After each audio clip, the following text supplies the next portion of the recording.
Dalawang kongresista ang humihiling sa Kamara na siyasatin kung saan nanggagaling ang supply ng meat at poultry products ng mga malalaking fast food chain sa bansa.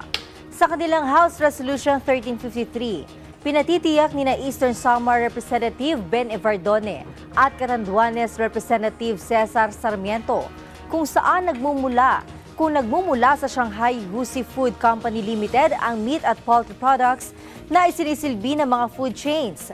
Sangkot umano sa unhealthy practices sa China ang naturang kumpanya. Naglalagay umano ng mga expired na produkto ang mga empleyado nito sa mga supplies na ipinadadala sa kanilang mga kliyente.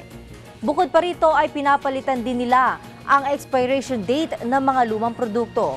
Ayon kina Evardone at Sarmiento, kailangan kumilos na rin ang bansa para matiyak na malinis at ligtas ang pagkain na bibili sa fast food chain sa bansa.